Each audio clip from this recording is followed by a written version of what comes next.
Grabación. Bueno, primero que todo, dándole las gracias y la bienvenida al profe Luis Alfredo, que está acá el día de hoy acompañándonos en este espacio de Café Político. Les cuento que este es el encuentro número 23 de Café Político y me lleno de orgullo con todo lo que hemos venido construyendo juntos y juntas en estos procesos de aprendizaje que son colectivos, ¿sí? Acá digamos que también es conocer un poco qué es lo que se viene investigando, qué es lo que se viene estudiando en la escuela, qué es lo que venimos haciendo los docentes, pero también qué es lo que vienen haciendo los estudiantes y cuáles son esos temas que también investigadores que hemos traído externos tienen ahí como tal en la vista para fortalecernos cada vez más y a ir encontrando también eso que nos llama, eso que nos motiva, eso por donde nos vamos a ir e ir como convirtiéndonos en esos politólogos y politólogas que soñamos ser. Entonces, profe Luis Alfredo, este auditorio es suyo. Eh, bueno, en un momentico les comparto la asistencia también para que por favor la diligenciemos. Muchas gracias, profe, y muchas gracias a los y las estudiantes que se conectan. Excelente. Bueno, me permito, voy a compartir pantalla. Muchas gracias, profesora Vanessa. Muchas gracias por la invitación a los estudiantes que asistieron. E intenté preparar algo más o menos en la misma tónica de la que habló la profe Vanessa, presentar un tema que he investigado, pero que a su vez me parece que es muy pertinente para el programa y para el resto de los programas de la escuela, ¿no? Entonces, por eso el título que le di, ¿no? El gasto público como núcleo duro de las RIC.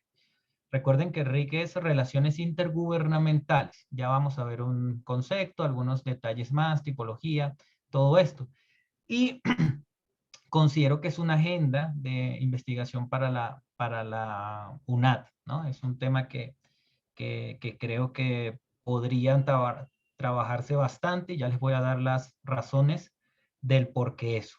Bueno, espero que participen mucho. Voy a detenerme en uno que otro espacio para preguntar algunos conceptos básicos, elementos básicos. Entonces espero contar con la participación de ustedes también, ¿sí? Bueno, entonces déjenme compartirlo completo mejor.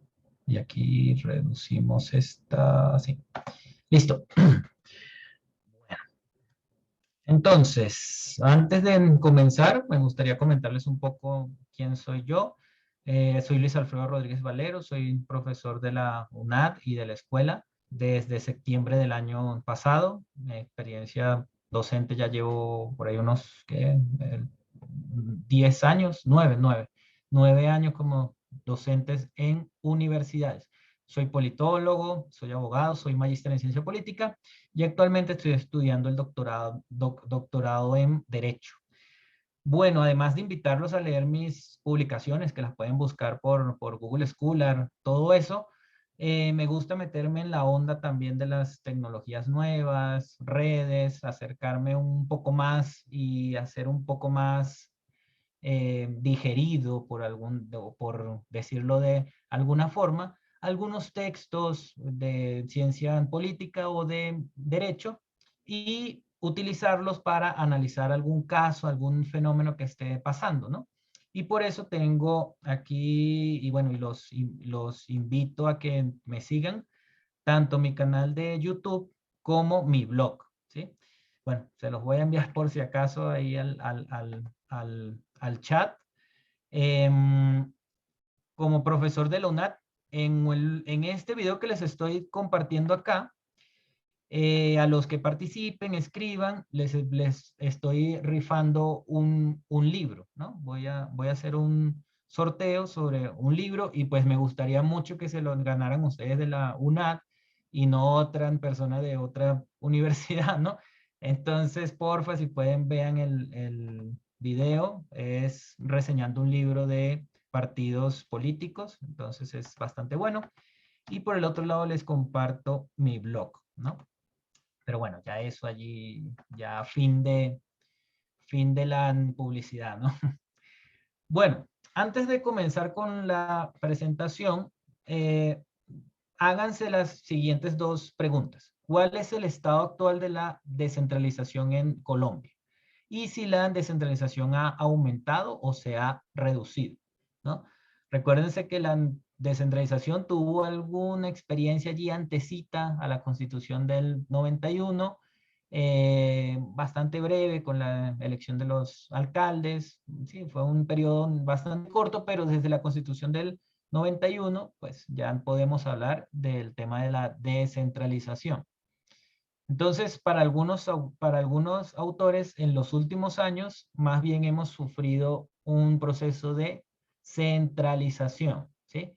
Otros autores, que es en la tendencia que yo me incluyo también, y es lo importante de las RIC, dice, bueno, el tema no es tanto de que la centralización haya aumentado o que la descentralización haya aumentado, sino que las coordinaciones y los vínculos que tienen que existir entre los niveles de gobierno son cada vez más grandes, ¿no?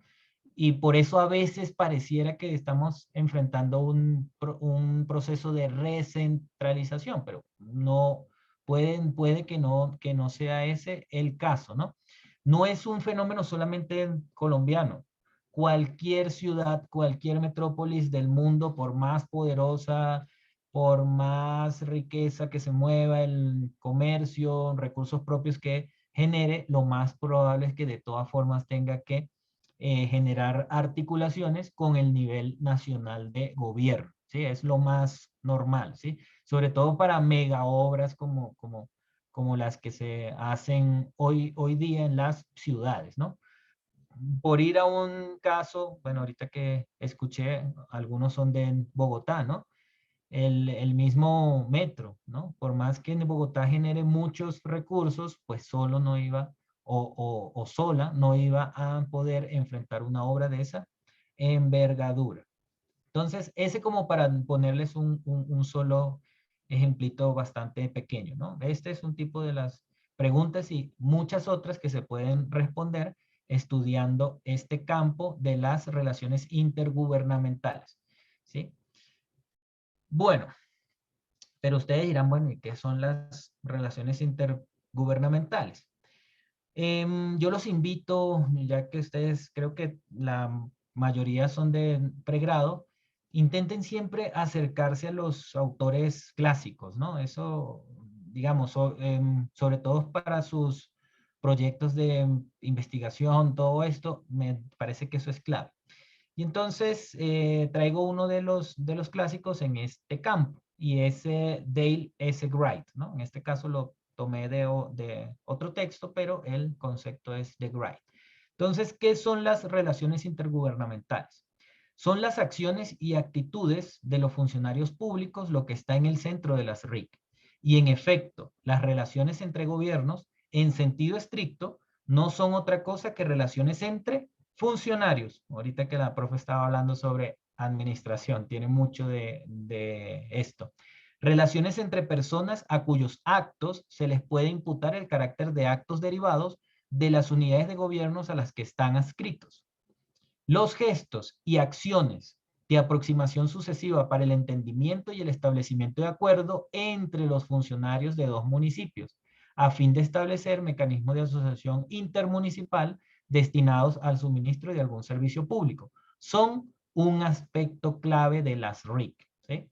Entonces, fíjense, allí tenemos como una primera dimensión formal, digámoslo así, ¿no? Acuerdos por escritos, comprometidos en instrumentos jurídicos, todo esto, ¿no? Esa es una dimensión muy grande, muy importante de las RIC, pero las RIC también, y digamos que ahí toca un poco o se separa un poco, porque si nos quedamos solo con este en primer párrafo, pareciera hasta un tema meramente jurídico, ¿no? Ustedes dirían, pero bueno, profesor, pero aquí en ciencia, en política, pero ese concepto parece más como de derecho, ¿no? Y sí, es cierto, pareciera más de derecho, pero las RIC estudian una segunda dimensión, que es los acuerdos de tipo informal, ¿sí? Por eso cierro con este último párrafito más pequeño, pero no se trata solo de los acuerdos formales. También se trata de contactos e intercambios de información y de opiniones que hacen que las cosas se hagan, ¿sí? Bueno, usualmente aquí voy a detenerme un momentito. No sé si hay algún estudiante que sea, no sé, que hayan tenido algún cargo como secretario en algún municipio o que haya sido alcalde. En el posgrado, pues tenemos muchos alcaldes, entonces ya ellos manejan esto al dedo. Cuando uno les lee este concepto, ellos de una piensan en ejemplos. Entonces, no sé si alguno tendrá algún ejemplo. Que den algún ejemplo sobre este tipo de acuerdos más bien de tipo informales, ¿no? ¿Alguno? Adelante, cualquiera. Creo que alguien respondió en el chat. Vamos a ver aquí en el chat. Para mí es un concepto nuevo. Bueno, está nuevo. Sí, listo. Sí, es de un pregrado. Ok, bienvenido. Gracias. Bueno, ejemplo, y los alcaldes, como les digo, si manejan esto de forma perfecta, bueno, profe, yo sé que cuando presento un proyecto, usualmente debo ir con un aliado político, ¿no? Con un gestor, llaman, ¿no? Que usualmente es un congresista, ¿sí? Entonces el congresista es el que hace unas llamadas a presidencia o al Ministerio de Hacienda y habla con la entidad que esté encargada de esos recursos para ese proyecto y entonces gestiona como una ayuda, ¿no? Obviamente el congresista también pedirá algo a cambio, ¿sí? Entonces que si apoyo en las próximas elecciones o, ¿por qué no? ¿Sí? Lo que estaban comentándonos el compañero por acá, bueno, alcalde, logramos gestionarle los recursos, ¿no? Pero contrate con X o Y empresa, ¿no? Entonces, fíjense que está muy atado a buena parte de lo que es el funcionamiento mucho más real de la política, ¿no? Bueno, Edwin levantó la mano. Adelante, Edwin. Vamos a escuchar a Bueno, Edwin un momentito. buenas noches, profesor. Buenas noches, compañeros. Pues sí, esos acuerdos informales también se deben o son según acuerdos también entre gobernaciones y alcaldes. Yo trabajo con la alcaldía de Cajamarca y pues en la alcaldía pues hemos hecho esos acuerdos entre también, como dice usted, eh, funcionarios del gobierno, como son senadores y representantes, y también con las instituciones gubernamentales a nivel departamental, como son gobernaciones y alcaldes que llegan a un mutuo acuerdo y con un gasto público de una obra, pues uno pone un dinero y el otro pone otro para la repartición del gasto público o del rubro. Excelente, Edwin. Edwin, por ejemplo, está hablándonos de las contrapartidas, ¿no? Ese es un tema que ojalá alguno de ustedes estudie más en profundidad en este campo de las RIC. Ya vamos a ver, algún tipo de contrapartida está mucho más estudiada que otras, pero ya ahorita llegamos allá y deliberamos un poco más sobre eso. Creo que el lobby lo hace el Grupo de Interés Económico del Congreso para que, muy bien, muy bien. Lobby es más bien desde privados, correcto, bien. Eh, bueno, bien, pasemos, ya visto el concepto, vamos entonces a la tipología de las RIC, ¿sí? Esta es una Profe, tipología bastante ideal, ¿sí? te puedo hacer una pregunta. Yo te dije que eso no son mis grandes fortalezas. Estaba Ajá. pensando, por ejemplo, en las áreas metropolitanas y estas como también se crean y que eso también pues depende acá como de todos estas asociaciones, por así decirlo. Eh, Excelente. ¿Sí? Ahora. Sí, sí, ese es el ejemplo perfecto para explicar esta última parte, ¿no? Acuerdos entre municipios para llevar el suministro de algún servicio público. Es el ejemplo perfecto para explicar las áreas metropolitanas, que principalmente se han configurado para prestar servicios públicos de transporte con facilidades a que si tuviesen que prestar el servicio como si fuesen municipios diferentes y que no estuviesen constituidos como un área metropolitana. Sí, es un ejemplo perfecto, profe. Por acá Orlando también levantó la mano. Adelante, Orlando. Hola, buenas noches, ¿me escuchan? Muy bien, sí. Bueno, muy buenas noches para todos, espero que me escuchen porque acá donde estoy está un poquito intermitente la señal. Para complementar también lo que dice la profe, algo que se está dando, por ejemplo, aquí en Antioquia, en varias subregiones, y es el tema de las provincias, que es donde varios municipios se unen y empiezan a crear esta figura administrativa y trabajan conjuntamente para desarrollar proyectos de infraestructura, proyectos productivos, etcétera, etcétera. Pues acá en el suroeste antioqueño donde yo vivo, en la administración pasada tuvo mucha fuerza, pero desafortunadamente en esta no ha tenido la fuerza que tenía, y pues el proceso como que ha estado como que un poquito suspendido, pero sería una forma interesante de jalonar proyectos grandes de inversión para las regiones. O usted me corrige, profe, si no es así. No, totalmente, Orlando, correcto. Pues hay provincias como tú mismo señalaste que se constituyen más bien para temas administrativos, pero hay otras, y es lo que la Constitución permitiría, y es que sean una entidad territorial nueva, ¿no? Y ahí volvemos, y lo importante de el título de esta presentación también, ustedes dirán, bueno, y si desde la Constitución del 91 se pueden generar regiones como entidad territorial nueva, provincias como entidades territoriales nuevas, porque hasta ahora creo que solamente se ha aprobado una región como entidad, ¿no? Que me parece que es la RAP Caribe, ¿no? Eh, y entonces, ¿por qué tan pocas y por qué uno no las escucha más? ¿Por qué no se llevan a cabo esos proyectos? Y es el tema de la hacienda pública, ¿no? Los que se unen, tanto los municipios como los departamentos, entonces piensan mucho, bueno, pero voy a dejar recursos allí, recursos que no vamos a manejar autónomamente y de forma plena nosotros solos, ¿no? Entonces, fíjense que es el tema tiene bastante para cortar, ¿no? Creo que otras personas habían levantado la mano, pero bueno, creo que la bajaron. Entonces, muy buen punto, Orlando. Bien, entonces, visto el concepto, lleguemos a las tipologías. ¿Cuáles son las tipologías de las RIC? Hay tres, digamos, las tres más puras, pero a su vez muy ideales también, ¿no?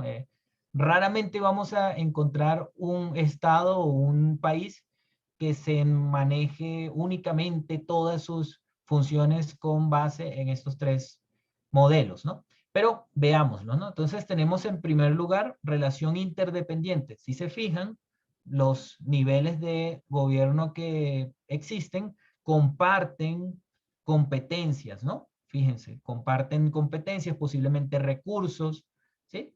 Tanto el gobierno nacional, el gobierno intermedio, ¿sí? Como para darle otro nombre y que no nos confundamos mucho. Aquí en el círculo, cuando dice gobierno estatal, vendría siendo como nuestro departamento, ¿sí? Lo que pasa es que, pues, el autor es un autor mexicano del que lo tomamos y él prefiere llamarle estatal, ¿no?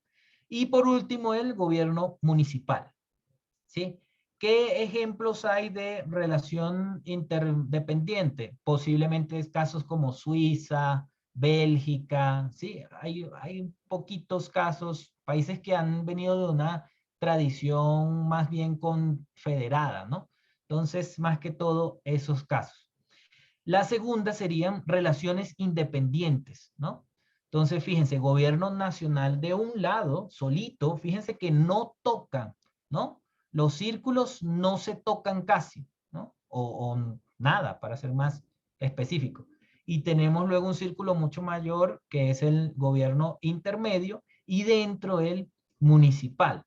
Esto, en principio, todos los países federales se manejarían así, ¿sí? Por ejemplo, Estados Unidos, principalmente Estados Unidos. Ya luego ustedes ya podrán ir pensando, oiga, pero profe, Argentina, Brasil, todo esto, guardémoslo un poco porque vamos a verlo luego, ¿no?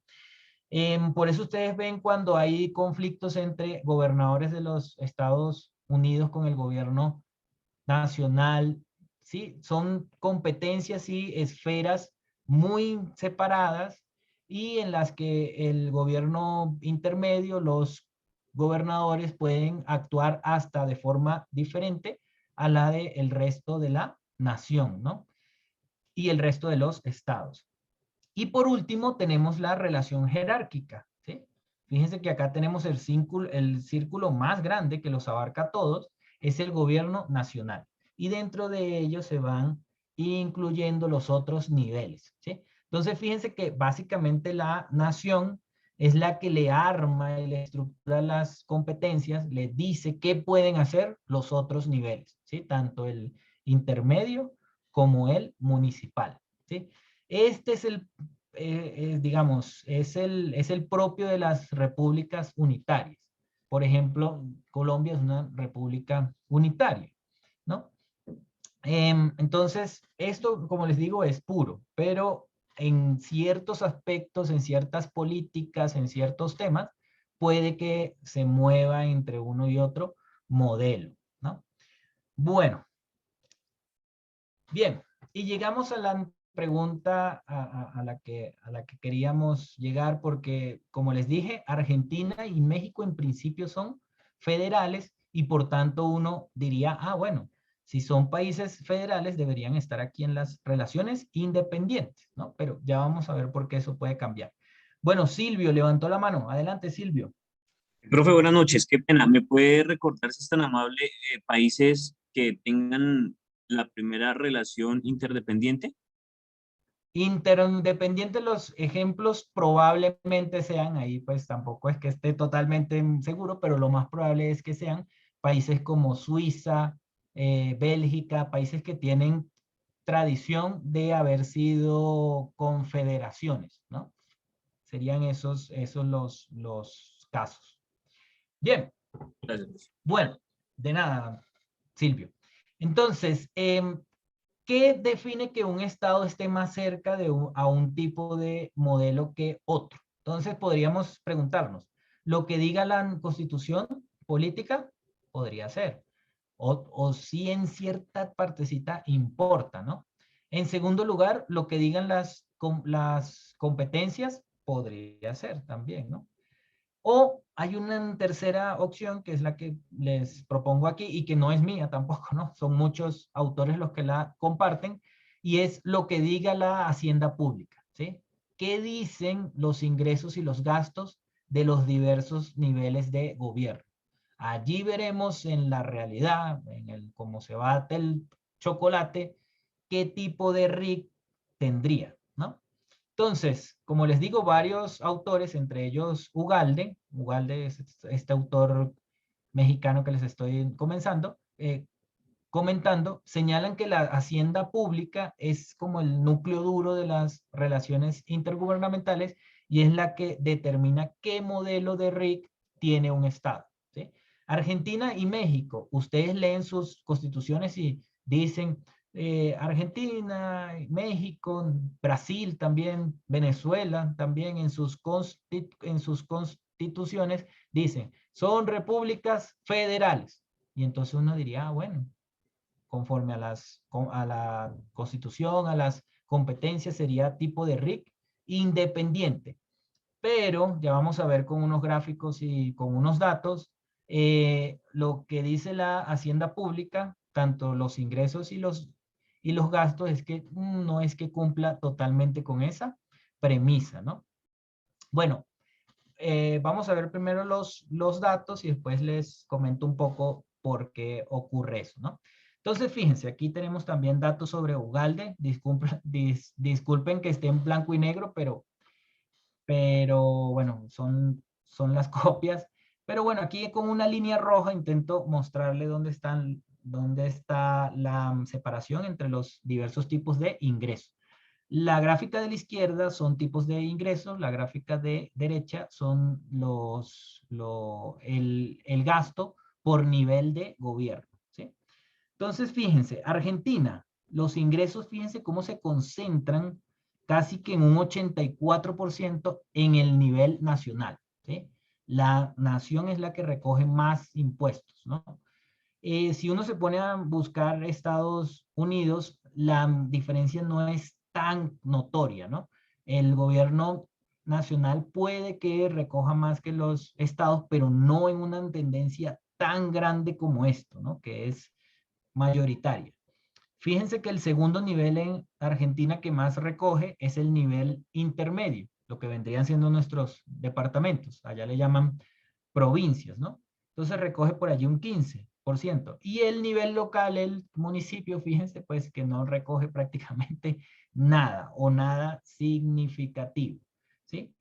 Chile, que es una república unitaria, pues ahí sí se cumple completamente la premisa porque la nación recoge casi el 95% y el nivel local recoge por allí un 5%, ¿no? Colombia también se cumpliría la premisa, recoge mucho más la nación, un 80%, toda esta barra de color oscuro que vemos acá.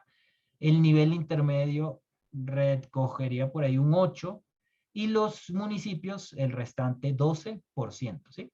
Y así podemos seguir viendo México, que es el otro caso federal, fíjense que es muy parecido a Argentina también, ¿no? Entonces, como les digo, si fuesen modelos independientes, la nación no debería absorber una proporción tan grande, ¿no? Y si nos pasamos a los gastos, digamos que ahí se equilibra un poco más con los dos casos. Voy a detenerme solo en el caso de Argentina y México. Digamos que se equilibra un poco más. Sin embargo, el gasto de la nación continúa siendo casi de la mitad, ¿sí? Fíjense que está en el 50%. Bueno, sobre el caso colombiano vale la pena detenerse porque fíjense cómo la nación es la que gasta el 60% de los recursos y los municipios gastan mucho más que los departamentos, ¿no? Bueno, por allí eso como para que tengamos un ejemplo, ¿no? ¿Por qué ocurre esto en México y Argentina? El mismo Ugalde tiene una tesis que parece ser bastante cierta, y es que existe una cláusula en las constituciones de países federales que debería ser la cláusula residual, ¿sí? Eso es inspiración de los Estados Unidos, y en los Estados Unidos dice más o menos algo así, es como la enmienda 10ª, dice, todo aquello que no sea competencia de la nación de forma escrita, textual, serán competencias de los estados, o sea, el nivel intermedio, o del pueblo, ¿sí? Entonces, básicamente es diferente a lo que tenemos en Colombia, por ejemplo. En Colombia, ¿cuáles son las competencias de los municipios, de los departamentos? Son las que queden escritas, ¿sí? El resto son de la nación, mientras que allá es al revés. Las competencias del nivel nacional tienen que ser las que estén escritas. Si no están escritas, son de los estados y del pueblo, en el caso de los Estados Unidos, ¿sí? Bueno, entonces por eso señala Ugalde que en México y en Argentina hicieron una copia, pero una copia rara y mala, porque en la Constitución el listado de competencias de la nación es inmensa, es muy extensa, totalmente diferente a como es en los Estados Unidos. Entonces, eso hace que se presenten estas tendencias en los temas fiscales, ¿sí? La otra razón, y es un tema de los tipos de impuestos, ¿sí? Bueno, este gráfico quizás ustedes están viéndolo más pequeño, pero vamos a intentarlo poner un poquito más grande. Dame un segundo. Listo. Vamos a dejarlo ahí. Bueno, en este gráfico que tenemos los principales recaudos, cada país, y vemos a qué nivel de gobierno van esos recaudos, ¿sí? Entonces, si ustedes se fijan, los impuestos que van al nivel local, usualmente son los de bienes raíces, por ejemplo, ¿sí? Lo que llamamos en Colombia predial, ¿no? Mientras que impuestos sobre ingresos, sobre la renta o el IVA, que son impuestos pues que generan muchos recursos, si nos ponemos a ver en casi todos los países se quedan en la nación, ¿sí? Ustedes ven acá y dice N significa nación. Bueno, allí tienen una leyenda en la que explican un poco más esto. ¿Cuál es otra virtud de las RIC? Ya vamos a ver eso. Que las RIC permiten que ustedes estudien casos, estudien países y ustedes digan, ah, bueno, para el nivel local puede que sea mejor X o Y impuesto, los efectos que pueden tener serían Z, W, ¿sí? Entonces, ese es otro punto muy importante. Bueno, entonces, ¿preguntas hasta acá? Las 7:39. Vamos bien. Bueno, creo que no hay preguntas, entonces sigamos, ¿no? Ya hemos visto conceptos, tipologías, pero como de dónde surgieron o qué asidero teórico tiene el campo de las relaciones intergubernamentales. Pues tiene varias teorías, ¿no?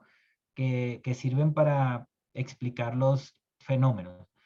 Algunas son del campo de la economía, otras son más de la ciencia política, ¿sí?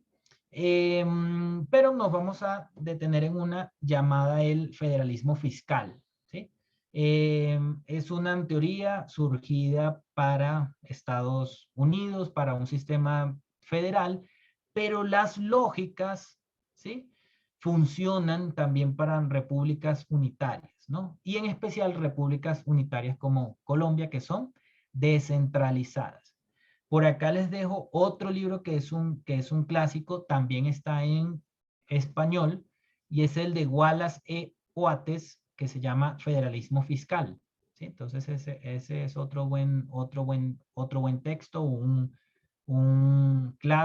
clásico. Usa bastante economía, pero si nos ponemos a ver, no es que sea dificilísimo, tampoco, ¿no? Son modelos muy sencillos y que se pueden entender y el autor lo hace muy didáctico, ¿no? Entonces vale la pena acercarse también a ese otro autor clásico, ¿no?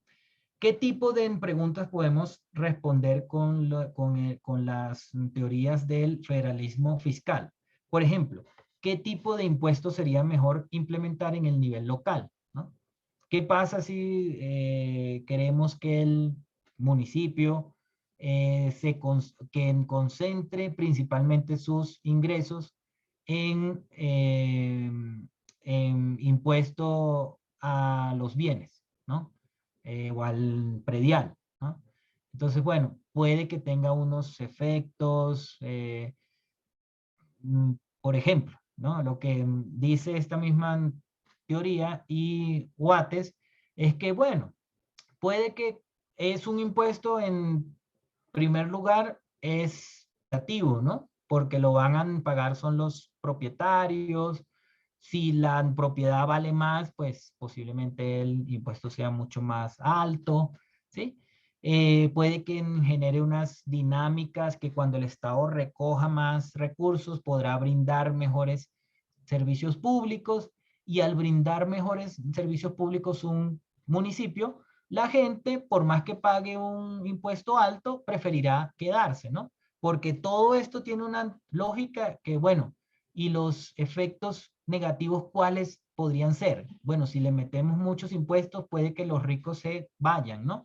Pero en este caso, con el del predial, en principio, digamos que los propietarios dirían, bueno, pues están brindándonos buenos servicios públicos. Además, lo que perdemos en el impuesto podemos subirle un poco más a los arriendos, si es que tienen varias propiedades para arrendar.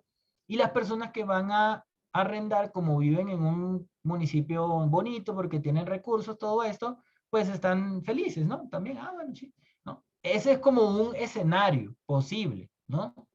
Pero hay otro escenario posible también. Y aquí entra, como dijo la profe Vanessa, el tema administrativo, ¿no?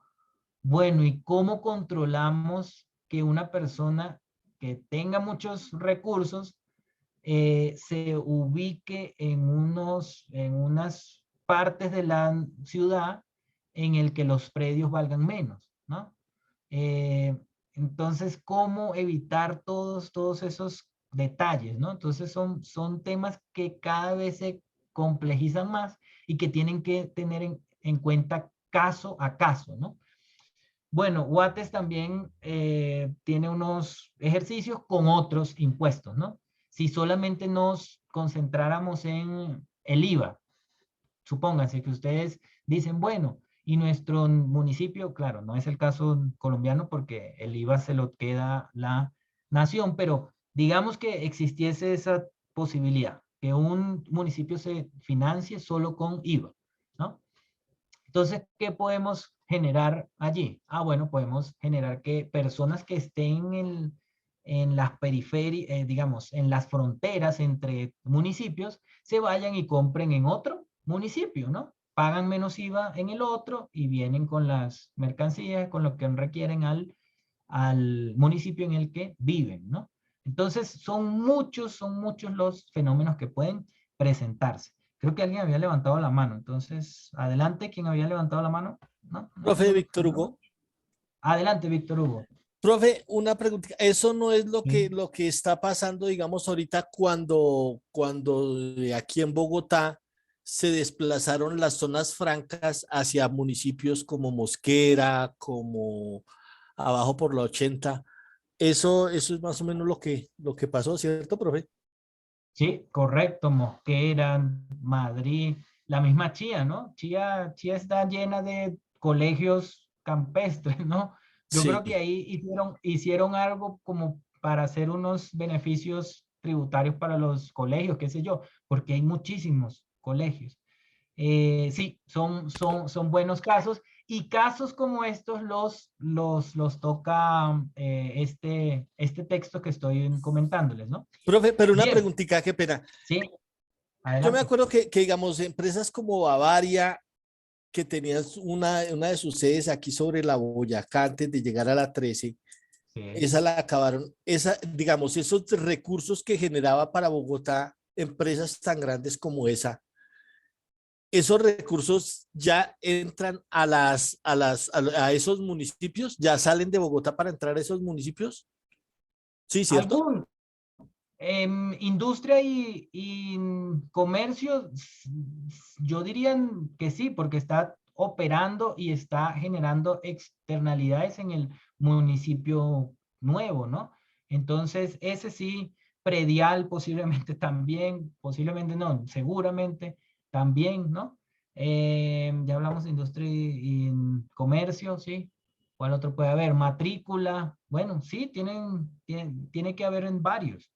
Muy Sí. bien. Vale, gracias, profe. Edwin, vale, Edwin creo que levantó la mano. Adelante, Sí, Edwin. profe, es lo mismo que las empresas constructoras que hacen los proyectos tanto de carreteras como de flujo vial, que se ubican en un municipio o departamento más en un municipio, y estas empresas tienen que retribuirle también un impuesto, como usted dice, predial o de industria y comercio al municipio donde están laborando.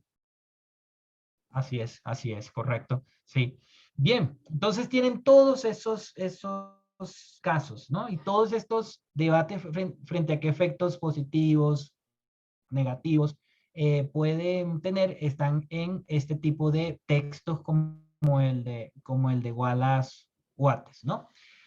Otro punto que que la teoría del federalismo fiscal toca mucho es, bueno, ¿cuál es la relación que puede existir entre niveles de gobierno y tipo de políticas públicas?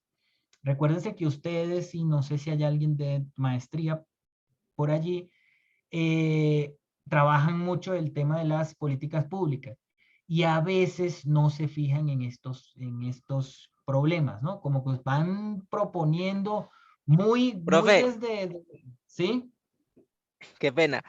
Este tipo de formas de gobiernos que usted nos está comentando solamente se ve en el nivel nacional o también se ven entre países o entre Ah, organismos multilaterales, multinacionales, etcétera, etcétera.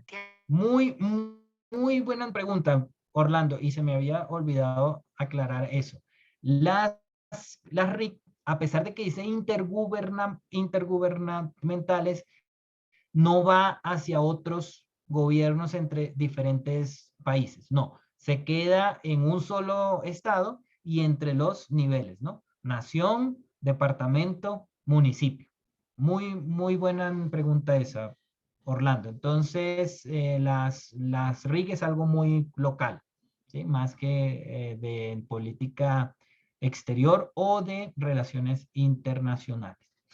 Bueno, y la otra pregunta que les estaba comentando acá, que el federalismo fiscal puede brindarles muchas luces, muchas ideas, es frente a la relación con las políticas públicas, porque estaba comentándoles que muchas veces ustedes tienen muchas buenas intenciones, muchas buenas ideas, y entonces empiezan a proponer programas, una política pública súper buena, quizás investigaron, buscaron los datos, todo, y cuando llegan a un comité o alguna cosa así, algún comité, el que toma la decisión le dice, bueno, está muy bueno todo lo que usted propuso, pero nosotros tenemos esa competencia y ahí, ay caramba, bueno, se me olvidó revisar eso. Entonces siempre tengan en cuenta eso, ¿no?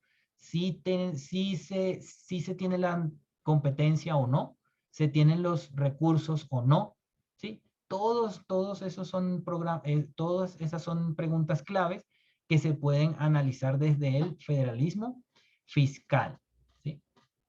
Bueno, y antes de continuar, ¿quiénes ya vieron políticas públicas? ¿Cuáles son los tipos de políticas públicas según Lowy? A ver, ¿quién se lanza allí? Yo creo que ustedes ven sí, creo que una o dos materias sobre políticas públicas. Los de posgrado ven más, ven como dos o tres. ¿No?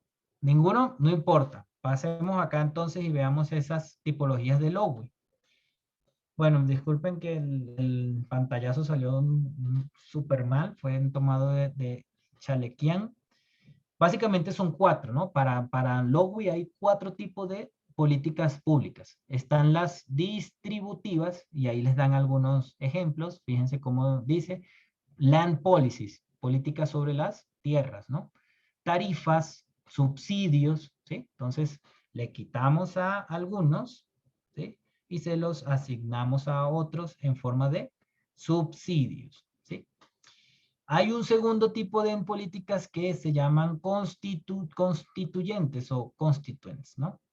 Fíjense cómo dicen, crear una nueva agencia. Es un ejemplo de una política constituyente, por ejemplo, ¿sí? Crear un ministerio, crear una agencia nueva, todo esto. Hay un tercer tipo de políticas que son las regulativas, ¿sí? Por ejemplo, leyes contra la competencia injusta o desleal, aparece acá. Controles de calidad, ¿no? Temas de pago por contaminación. Bueno, todos estos temas entran en lo regulativo. Y por último, las redistributivas. Fíjense cómo entra allí el tema de la seguridad social, ¿sí? Aquí ya serían programas mucho más extensos, ¿no? Para todos, para todo el país, ¿no? Como, por ejemplo, el caso de la seguridad social. Salud, bueno, pensión hasta cierto punto también, protección a ciertos grupos, ¿sí? Entonces, todo eso sería de tipo redistributivo. Bueno, vamos con el tiempo para dejar tiempito para preguntas finales. Vamos bien, vamos bien.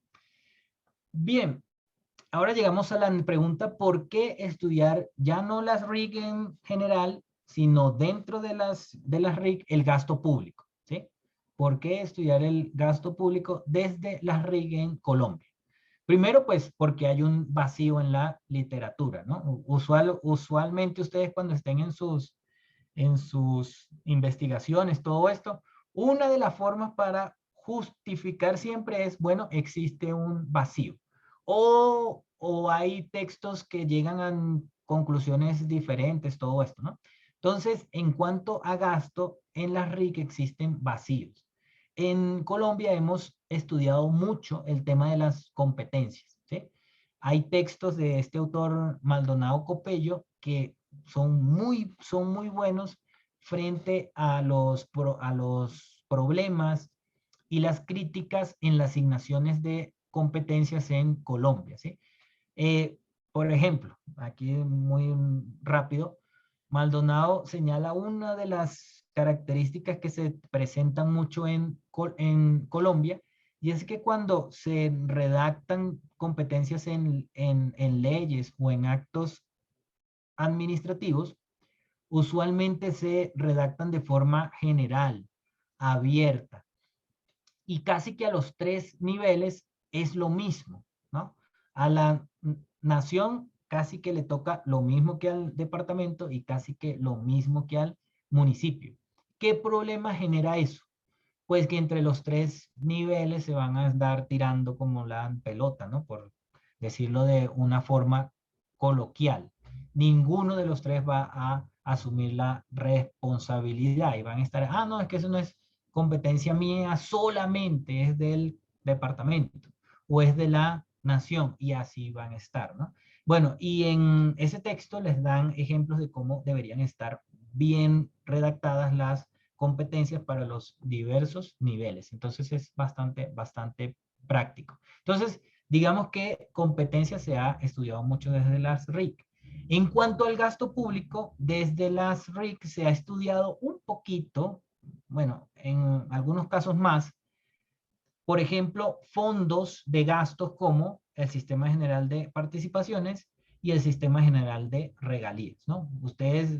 Uno usualmente escucha y tal obra se hizo con los recursos de regalías, o tal programa se está llevando a cabo, se está ejecutando con los recursos de participación. Eso es lo que usualmente uno escucha. Son bolsas grandísimas, ¿no? Son 2 bolsas de recursos enormes, ¿no? A ver, alguno que tenga los datos por allí a la mano.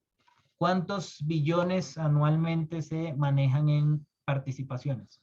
En el Sistema General de Participaciones. Más o menos, estimado. ¿Cuánto creen ahí que podría ser eso? ¿No? ¿Ninguno? Tienen que estar muy pendientes con esos detalles así que suenan tontos, pero en una entrevista laboral eso puede ser la diferencia entre obtener el cargo o no, ¿sí? Bueno, ronda por ahí, yo tampoco me lo sé de memoria, ¿no? Pero más o menos, ¿no? Participaciones anualmente estará por ahí en los 40 billones, ¿no? Es mucho. Y regalías, que es bianual, quizás sea un poquito menos. Claro, regalías varía mucho, ¿no? Porque vienen de recursos naturales no renovables, petróleo, carbón, y pues depende mucho cómo se muevan esos mercados. Pero en ese presupuesto anual usualmente está por allí también, más o menos 35 billones, por allí, más o menos, ¿no? Más o menos se mueve por ese número. Entonces, fíjense que son dos bolsas muy importantes. Ambas han sido estudiadas, más que todo por economistas, sobre todo. Ahí igual ustedes como politólogos podrían darle un ojo y una perspectiva y una mirada diferente, ¿no? Por ejemplo, fíjense que aquí tenemos, junto a las siglas SGR, hay otras siglas OCAD o CAD. No sé si alguno sabe qué significan esas siglas. ¿Alguno por allí? ¿No? No importa. Esas siglas significan órgano. ¿Sí? Adelante.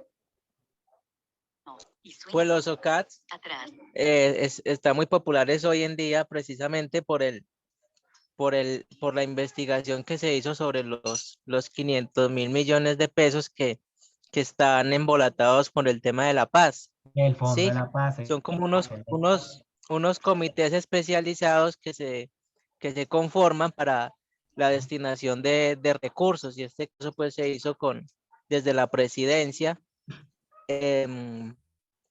y pues eran para destinar recursos a la paz que iban a ir a los territorios que habían sido seleccionados como territorios afectados por el conflicto armado.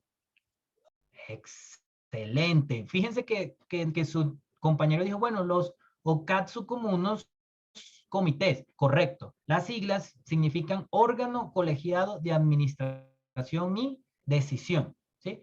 Entonces, ¿por qué es un buen caso de RIC? Porque en ese órgano colegiado hay representantes de la nación, puede estar algún ministro, alguna universidad del nivel nacional, ¿no?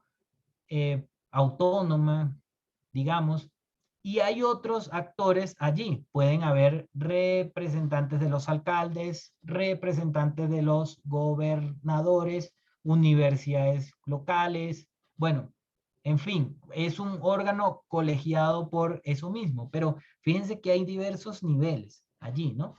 Y si nos quedásemos solo con lo formal, ustedes dirían, ay, bueno, pues sí, yo supongo, ¿no? Uno con mucha nobleza diría, ay, pues bueno, ahí el órgano elige proyectos que son los técnicamente mejor diseñados y esos son los que aprueban. Y ahí es cuando ustedes dicen, tenemos que recordarnos que las RIC tienen mucho que ver con acuerdos informales. Y ustedes entonces dicen, ah, bueno, el alcalde pactó tal cosa con este otro, con aquel, y posiblemente aprueben proyectos que no sean los mejores ni los que generen más beneficios, pero se aprobaron, ¿no? Bueno, bien, entonces fíjense que ahí es una mirada diferente que pueden darles ustedes a la que le puede dar un economista, ¿sí? Un economista se va a centrar a, bueno, los recursos de regalía fueron tantos y lograron generar tanto beneficio, valió la pena, sí o no, bien, ya, ¿no? Mientras que ustedes pueden darle esta otra mirada mucho más crítica a este tipo de fondos y de recursos, ¿no? Entonces, como les digo, eso ha sido más o menos estudiado, pero hay un tercer fondo, hay una tercera bolsa grande de recursos que es la que ha sido estudiada menos que menos. Sí, esa sí es verdad que continúa siendo como una caja negra allí, ¿no? Muy poco se sabe, pero intuimos que hay cosas que no funcionan totalmente bien. Y es el denominado presupuesto de inversión social regional que está dentro del presupuesto general de la nación, ¿sí? Bueno, aquí voy a acelerar un poquito más. Participaciones y regalías, digamos que tiene unas normas, ¿no? Tienen unas normas escritas, algunas en la Constitución, otras en leyes, creo que son orgánicas, y otras en leyes especiales, no, perdón, en leyes ordinarias anuales, ¿no? Pero tienen esas normas claras, ¿sí? Todos saben a qué atenerse, ¿sí? Los de los OCAT saben que requieren tantos votos o que tienen que presentar proyectos en X o Y fecha con estas condiciones, qué sé yo, ¿no? En estos fondos, ¿no? Entonces, tienen normas formales, escritas. Esta tercera bolsa que estoy hablándoles es una caja negra precisamente porque no tienen muchas normas escritas, ¿sí? Es un presupuesto más grande que los otros dos. ¿Se acuerdan que les dije, bueno, participaciones serán 40 billones anuales, por ahí? Inversión social regional puede llegar a ser hasta 50 billones al año, ¿sí? Y no hay normas escritas sobre cómo asignar a qué proyectos, ¿sí? Básicamente lo único que tenemos son lo que llaman partidas globales, ¿sí? Que se dice, bueno, tantos recursos van al departamento tal, pero no dicen específico a qué municipio, ¿sí? Ahí puede ser, sí, es muy discrecional todo, ¿sí? Entonces, ese es un tema que por la dificultad misma, los economistas no le han querido meter el diente, pero los politólogos podrían intentarlo, ¿no? Y bueno, y hay diversas formas de acercarse a esto como politólogos. Algunos se han acercado como desde las elecciones, ¿no? Como para ver, bueno, a los municipios que les aprueban más inversión social regional, ¿qué candidatos son los que ganan allí? Digamos, sí, eso es importante, es bueno desde las elecciones, partidos, todo esto, pero la idea también es que ustedes lo vean más hacia el ladito de la administración pública también, ¿no? Como, bueno, ¿qué es lo que están pasando allí? ¿Hay control? Sí, no, cuáles son esas relaciones informales que están presentándose, ¿sí? Todos estos temas que son súper importantes, ¿no? Bueno, ya con eso básicamente respondí cuál es la naturaleza de cada uno de esos fondos, en qué se diferencia. Bueno, aquí otra diferencia chiquita que vale la pena detenernos. Recuerden que participaciones ya tiene una destinación específica. Casi todos esos recursos tienen que utilizarse en tres bienes básicos, ¿no? En tres bienes públicos básicos, que son educación, salud y saneamiento. Puede que les quede un poquito para libre destinación, pero en la realidad de los municipios colombianos casi siempre eso toca gastárselo en los tres bienes básicos también, ¿no? Mientras que regalías, bueno, otra diferencia, participaciones, la nación tiene que transferirle los recursos obligatoriamente a los municipios y a los departamentos. No hay excusa, ¿sí? Siempre puntual toca transferir esos recursos. Regalías, fíjense que como vimos con el ejemplo, tienen esta entidad de los OCAT. Entonces no es que directamente y siempre le van a dar la plata a los municipios, no, tiene que haber sido aprobados los proyectos en el OCAT. Bueno, aquí creo que hay dos comentarios. Ver, no está en la lista. No es del link. Ya. Profe, Sí, adelante, lo escucho. sí, profe, hay dentro de todos estos, de todas estas definiciones de los RIC y entendiéndose que son, digamos, los instrumentos o procesos intergubernamentales que se hacen, ¿sí? ¿Qué papel cumpliríamos quienes estamos en el tema del control social y la participación ciudadana? ¿Hay alguna forma como nosotros podemos permeabilizar esos espacios y empezar a hacerles mayor presión para que los recursos que allí se invierten sean destinados realmente para lo que es? O es muy complicado ver eso desde lo que representa las RIC como tal. Muy buena pregunta. Voy a detenerme un segundito y les voy a mostrar un aplicativo que existe que se llama Mapa de Inversiones. Digamos que el Estado colombiano ha ido avanzando en una política de transparencia, sobre todo para que personas que quieran hacer un control social tengan las herramientas para hacerlo de una forma mucho más fácil, ¿no? Entonces, en esta página ustedes pueden buscar aquí mapa de proyectos. Y bueno, está un poquito rápido, creo que sí vamos a poder. Bueno, es que es una información un poco pesada, pero hay varios filtros, fíjense, esto es lo que quería ver. No sé, vamos a poner chía. Vamos a poner aquí chía, ¿sí? Sector, fíjense que ustedes pueden buscar entonces por sector. Ah, bueno, qué sé yo, agricultura, pongamos ese. Y fíjense que hay otros filtros de los que hemos venido hablando. Fíjense cómo dicen, fuente de financiación. Ah, bueno, podemos buscar presupuesto general de la nación, regalías, participaciones, etcétera. Bueno, ustedes filtran y les saldrá todos los proyectos y programas que se han ejecutado en Chía conforme a ese criterio, ¿no? Y les sale cuántos recursos se han ejecutado. En algunos sale la ficha BPIN frente a el programa, cuántas personas busca atender, todas estas cosas, ¿no? Y la idea, recuerden que básicamente hay como dos controles puros, digámoslo. pronto Así, les van ¿no? a tomar del verde. Ahí alguien se le abrió el micrófono.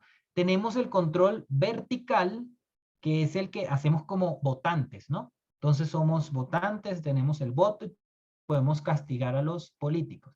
Entonces, ¿qué pueden hacer los que hacen veeduría, control social? Podrían utilizar estos datos para hacer control vertical, ¿no? En unas elecciones futuras, decir, fulanito no cumplió, o fíjense que ese proyecto está muy demorado, no están ejecutándolo bien, o se perdió la plata, que muchas veces pasa, y ahí en el mapa de inversiones también sale, porque aparece un dato sobre recursos que tuvieron que meterle de más, ¿no? Entonces, ese sería un control vertical, ¿sí? Frente a las elecciones, todo esto. Y hay un segundo control que es horizontal, ¿sí? Que es el que podrían hacer ya a través de las IAs, ¿no? Acudir a la Contraloría para ver, bien sea local, si es que existe, ¿no? Departamental o a la nacional reclamando a ver qué fue lo que pasó con esos recursos. Entonces, este mapa de inversiones es bastante completo porque les dice también, bueno, cuánto puso la nación, cuánto puso el departamento y cuánto puso el municipio, ¿no? Entonces es bastante completo. No voy a detenerme, muestra fotos de avances de la obra. Entonces ustedes podrían decir, esas fotos son mentiras, ¿no? Ustedes que están ahí en el campo. Eso se ve. ¿Quién quita que tal que sean una foto falsa, ¿no? Si hasta en China pasó que unos alcaldes hicieron unos montajes con una foto falsa, que una autopista estaba lista y resulta que era mentira. A pesar de que allá corre riesgo que si uno, creo, ¿no? Que si uno roba recursos públicos, pues puede correr hasta con pena de muerte, ¿no? Y ocurre allá, entonces, pues puede que ocurra acá también, ¿no? Entonces, posibilidades para control social, pues bastantes, ¿no? Profe, ¿Sí? Adelante. bueno, frente a lo que usted dice me genera varias dudas y es Ajá. qué tan actualizado está el mapa de inversiones respecto al SECOF, que es otra plataforma donde podemos mirar todo lo que es el proceso de contratación. Lo digo porque acá desde donde yo vivo, que es desde Salgar, Ujú. Antioquia, solamente encontramos inicialmente los contratos, ¿sí? Los contratos Sí. como tal, con su objeto social y eso, pero por ejemplo lo que son los avances de los contratos, las terminaciones de los contratos no están montadas dentro del SECOV. Entonces, mi pregunta es si en esta otra plataforma que nos muestra puede suceder lo mismo o No, necesariamente las entidades del Estado no. tienen que Ah, estar subiendo los avances y todo a la plataforma. correcto. Hay un ítem que dice estado y creo que sí lo actualizan con mucha frecuencia, me parece. No estoy completamente seguro, pero me parece que sí, que lo actualizan bastante. Yo creo que sí lo nutren rápido porque esta plataforma, creo, estoy casi seguro que está conectada con datos abiertos, ¿sí?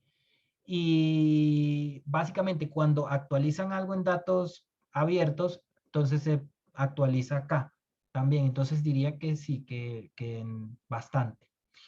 Bien, Oscar, adelante. Sí, buenas noches para todos. Buenas noches, Oscar.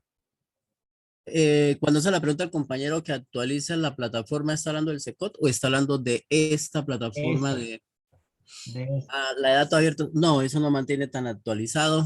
Lo digo por comparaciones que he realizado. A ver, en el SECOT tenemos la obligación como entidades públicas de publicar dentro de los 3 días siguientes a la generación del documento, cualquiera de las partes del proceso que exige. Sin embargo, hay una plataforma que es mucho más actualizada, que es el CIA Observa, que hace que ese proceso sea primero más grande y más rápido, porque al CIA Observa se sube información más completa. Entonces, en materia de contratación, por ese lado, sí, esta es la plataforma. Y se entra Pero si como... es pública o uno tiene Sí, que claro, meterle... no, vuelve a escribir CIA Observa, pero entre como ciudadano. Ahí está Mm, toda la contratación. sí, observa como ciudadano. Bueno, muchas gracias, Oscar. Vamos a estar revisando por acá luego. Bien, listo. Bueno, vamos cerrando porque ya para dar oportunidad a las preguntas. Bueno, lo que estaba comentándoles, ¿por qué esto es una buena oportunidad o este campo de las RIC es una buena oportunidad para la UNAD? Primero, porque la UNAD tiene presencia territorial muy amplia, ¿no? Abarcamos casi todo el país. Y entonces yo creo que mientras más nutramos con proyectos de nuestras realidades locales, pues mejor, ¿no? Y si son en estos campos, mejor aún, ¿no? Segundo, el perfil de nuestros estudiantes. Muchos de ellos son funcionarios públicos con competencias relacionadas en estos temas, ¿sí? Por ejemplo, en el posgrado hay alcaldes que ellos tienen claro este tema de las RIC, no solo formales, sino de las informales también. Entonces ellos dicen, bueno, no tuve que viajar tantas veces hasta en Bogotá, gestionar con el congresista tal, meterme en el DNP, camellarle a esto, camellarle a aquello, hasta que logré encontrar que me aprobaran el proyecto y que me giraran los recursos para la obra, ¿no? Entonces, todos esos temas son oportunidades para que documentáramos acá que hace parte de esa caja negra, como estoy diciéndoles, que nadie sabe de verdad cómo funciona, ¿no? Intuimos que es así como el alcalde dice, ¿no? Teniendo que hacer gestión, caminando, zapateando, hablando con este, hablando con el otro. ¿Debería ser así? Pues posiblemente no, ¿sí? Hay otros países en el que hay bolsas o fuentes de recursos mucho más transparentes y mucho más equitativas también, ¿no? Son que sí, convocatorias públicas, evalúan los proyectos, pero teniendo en cuenta que, bueno, que hay municipios, no sé, categoría 6, 5, pues que no van a ser un proyecto tan bueno como el de la categoría 1. Entonces le van dando más punticos a los de la categoría 5 y 6 a ver si logran ganar, ¿no? Pues ya si es demasiado malo, pues posiblemente no logren ganar acceso a los recursos, ¿no? Pero si es medianamente bueno, es posible que con esos puntos logre equilibrar otros municipios que son mucho más, con mucha más capacidad, si queremos llamarlo así, ¿no? Entonces, todas estas cosas son importantes y es importante que queden por escrito también, ¿no? Porque miren, yo les aseguro que muchos alcaldes, ojalá muchos alcaldes nuestros de la UNAT tocando estos temas, tocando no puede seguir esto así, o es difícil buscar recursos, o están generando unos problemas X, Y, Z al interior de los municipios, dando en sus tesis, y eso va llegando, algún día llegará a alguien que tenga poder de decisión y diga, oiga, pues, ¿verdad que sí? Tenemos que cambiar esta caja negra, tenemos que hacer algo para que no siga esta situación tan atípica, ¿no? Entonces, bueno, esa es una invitación. Lo otro, algunos de nuestros programas tienen un énfasis y literatura relacionada con las RIC. En la maestría hay unas unidades de algunas materias que tienen algunas lecturas sobre RIC. Entonces, esto es algo que no tienen todas las universidades, ¿sí? Y que no tienen otros programas de ciencia política o gobierno, ¿no? Hay otros programas que por ahí estudian un poquito sobre descentralización y listo, ¿no? Y les digo, ¿no? Hasta las universidades más poderosas, las top en Colombia, pueden que esos chicos salgan expertos, y lo más probable es que sí, salgan expertos en temas de analizar políticas públicas, con econometría, con evaluación de impacto, bueno, manejando estadística avanzada, todo esto, ¿no? Digamos, eso es una ventaja que tienen ellos. Y yo creo que nosotros podríamos tener esta ventajita en este campo de las RIC. Como les digo, muy pocas universidades tienen materias en particular sobre estos temas. Entonces, bueno, esa es otra oportunidad y otra ventaja que tenemos por allí y ojalá explotemos más, ¿no? Bien. Y estudiar esto de las RIC, ¿qué temas, por ejemplo, podrían tocarse? Bueno, ya hemos visto varias. Fíjense que aquí estaba la quinta, la del control y la veeduría que nos comentó el compañero. Y el mismo tema de las políticas públicas, ¿no? Estos temas son tan importantes, chicos, que actualmente, sí, me parece que todavía están, lanzaron una misión de descentralización. Sí, así es. Misión de descentralización. Y prácticamente los 5 puntos son estos mismos puntos que tenemos acá. Si ustedes se ponen a ver, son los mismos puntos, ¿no? Así como hicieron misión de sabios para la ciencia, que es algo importantísimo, la misión de gasto público, hicieron una misión sobre esto. Creo que está trabajando actualmente, ¿no? Bueno, hay una crítica muy personal a la misión. Creo que no invitaron a muchos más actores que tuvieron que haber invitado, ¿no? Hoy que estábamos escuchando aquí al compañero que trabaja con vendedores, todo esto, en la misión no invitaron, por ejemplo, a las juntas de acción comunal. Eso me parece que va a quedar un vacío grande allí, ¿no? Y bueno, y a otros actores. Bueno, y por último, bueno, déjenme poner aquí esto aquí. Bueno, no sé qué pasa, no me deja reproducir. Ya va, déjenme mover este momento. Profe, Sí. qué pena Adelante, sí. yo con tanta preguntadera y tanta No, cosa, tranquilo. pero me Adelante, surge mejor. una inquietud y es, ¿qué relación tendría esto de la RIC con el Banco Nacional de Proyectos?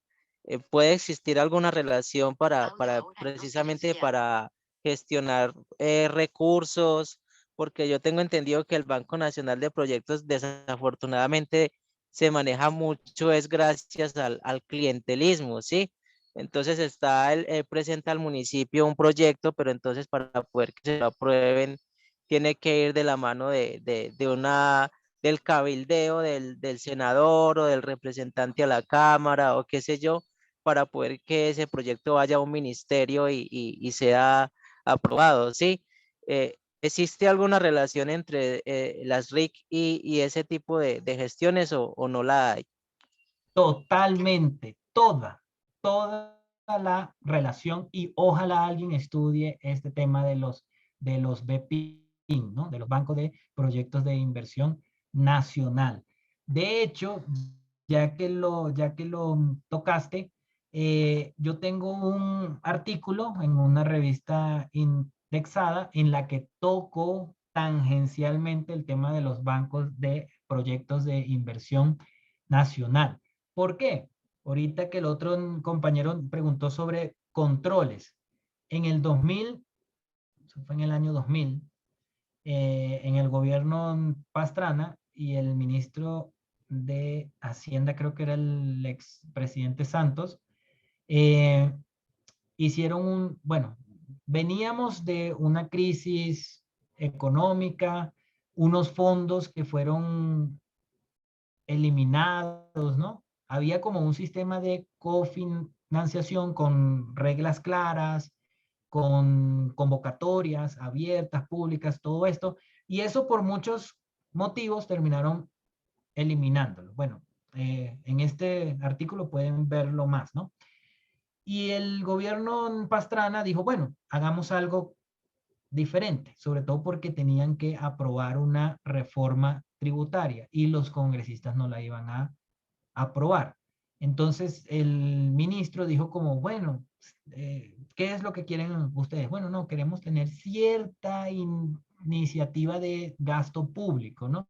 Entonces dijeron, bueno, eso no se puede conforme a la Constitución, pero nos vamos a inventar esto que le estaba hablando antes de la caja negra, el presupuesto de inversión social regional, y ustedes como congresistas van a poder decir queremos X o Y obra en X o Y lugar, ¿no?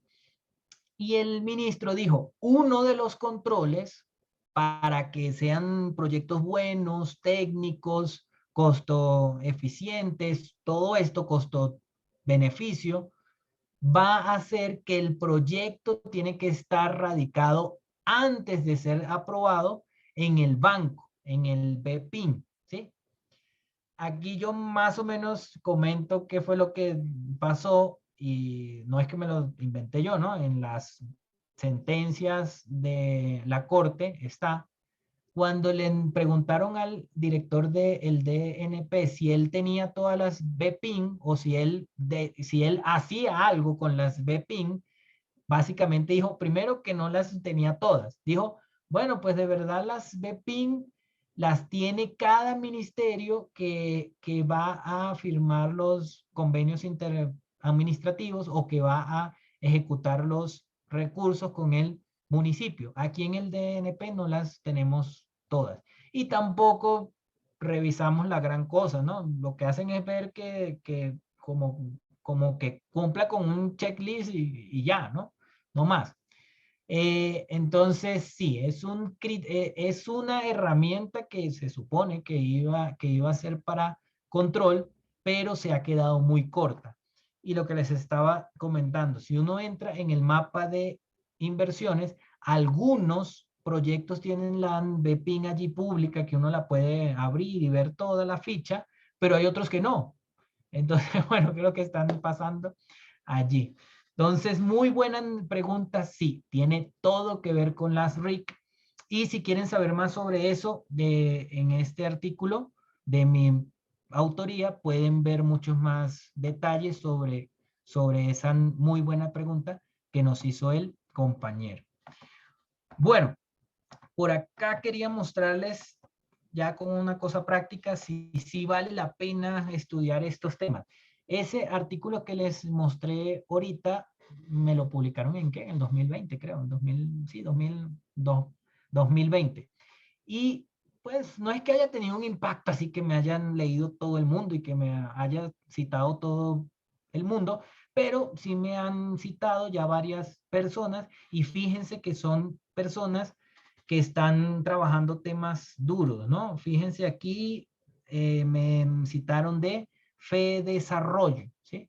Entonces, ¿por qué es importante todo esto? Bueno, pues ustedes se pueden ir haciendo nombre y ya luego dicen, oigan, tocar la puerta, ¿no?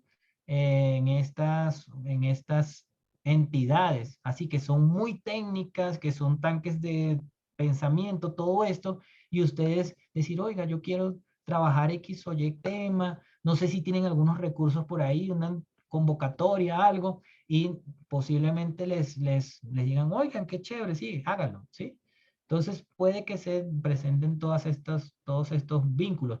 O que profesores, por ahí hay otra persona que me cita que estaban trabajando con la ONU. ¿Quién quita, no? Que luego digan, oigan, usted que está por allá en Colombia, a ver si pueden trabajar esta línea o, bueno, qué sé yo, ¿no? Todos estos puntos. Bien, y un ejemplo de estudio sobre estos temas, pues yo actualmente, como les dije antes, estoy doctorándome en Derecho y trabajé ese tema antes en el artículo, en otro artículo que envié que están por aprobar, y mi tesis de doctorado, cuyo título es el siguiente: Autoridades o peones municipales, transferencias discrecionales, relaciones intergubernamentales y la eficiencia de las normas de gasto público, efectos sobre la descentralización municipal. ¿Sí? Entonces, bueno, ese es como un ejemplito chiquito. Bueno, chicos, muchas gracias por su activa participación, por hacer tan buenas preguntas. Lo que les digo, miren, de solo estudiar el banco de proyectos de una manera profunda, sistemática, comparada, con solo eso les puede salir una línea de investigación, diría yo, pues que para el pregrado y el posgrado, ¿no? Porque son temas en los que casi nadie se mete y cuando se meten lo hacen muy superficialmente. Yo tengo por ahí dos trabajos que son sobre los BPIN, pero son más que todo como descriptivos, ¿no? Son como, bueno, y el BPIN y su historia es esta, y funciona así, pero ya, ¿no? No más. Mientras que ustedes podrían hacer algo mucho más profundo y mucho más reflexivo, como estoy comentando. Bueno, ¿no? Muchas gracias. Del blog, del blog, ya se los mando, ya les mando los datos del blog.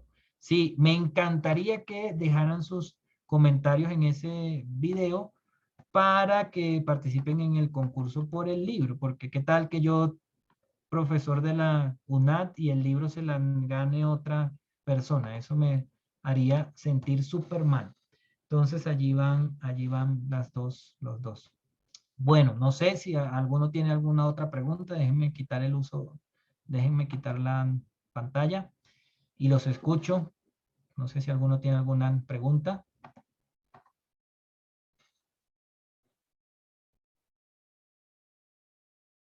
Creo que no, profe, porque les diste harto espacio para participar, entonces ahí Bueno. solucionaron las dudas.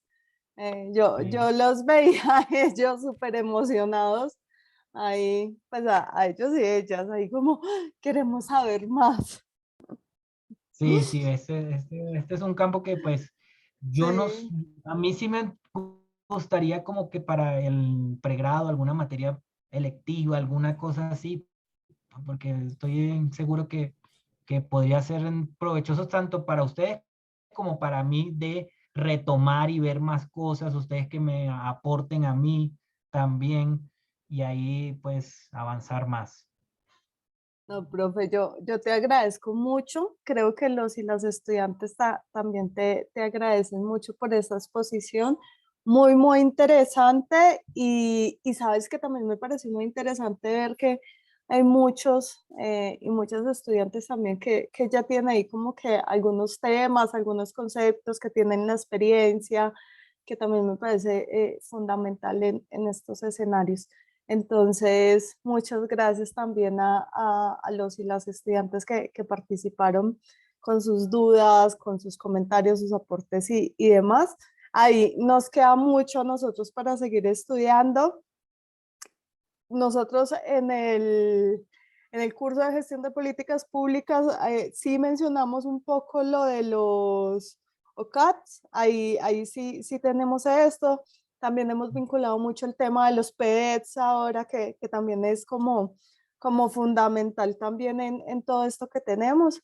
Entonces ahí vamos a ir teniendo como unos acercamientos bien interesantes a esto. Todo el tema de descentralización y demás, que también lo venimos viendo en administración pública y gestión local.